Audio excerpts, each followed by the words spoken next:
Sculpting in Blender. So before we begin, let's take a look at some core fundamental laws of sculpting. 1. Uniformity of design. Okay. Now, here's just a plain old plane,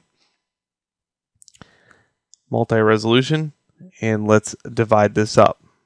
Let's also turn on wireframe so I can see exactly how it's dividing up. Okay, subdivide. Okay, so one polygon face becomes 4, 4 becomes 16, and etc. and so forth all the way up. But notice as it divides very evenly. And since it divides so evenly, when I go into a sculpt mode, turn off wireframe, it holds a pretty good amount of detail.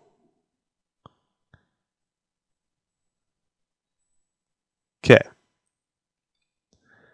Now, what if I didn't want this to become a circle? Well, I would have to brace the outside edge. So let's do that. Let's Control R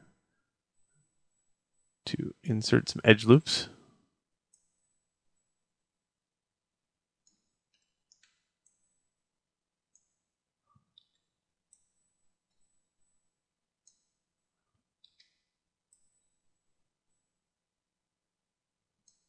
Okay.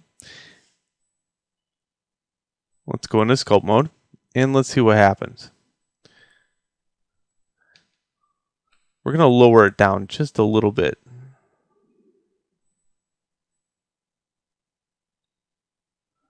All right, so the inside looks like this, but once I start getting to the outside edge, you notice it looks a lot smoother. And why is this? Well, this is now non-uniformed in its design. So let's look at its polygon structure.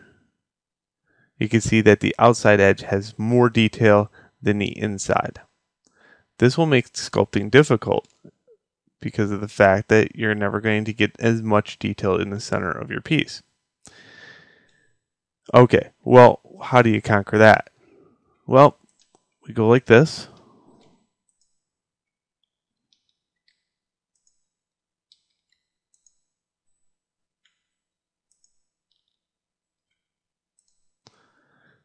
And hit tab. Now you can see that the distribution of polygons is much better. We still have a lot of detail around the outside edge, but we have more detail in the center, so it will support it. Okay, well, let's look at that rule with a 3D object rather than a plane, right?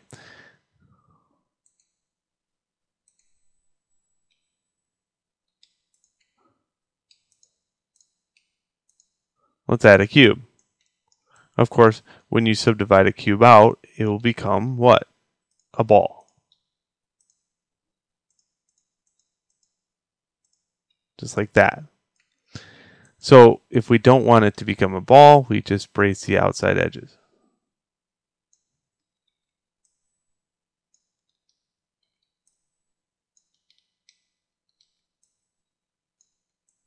There's another way to do this, but we couldn't go back up and down in detail as easy. And that's using subdivide.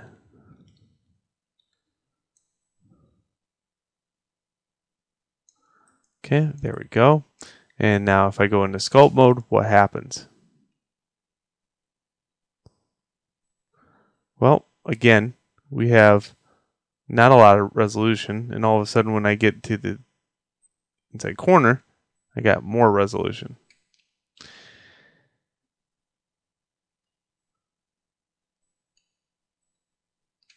An easy fix, very simple, insert edge loops.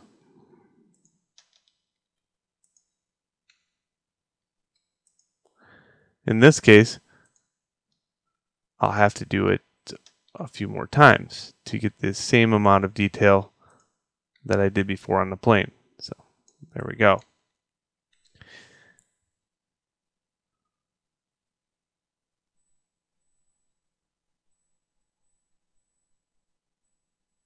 Very good. Now I know it seems basic, and why would I cover this on one video? Well, because it's the most obvious thing that gets skipped when you talk to students about like uniformity. So that's uniformity in a nutshell.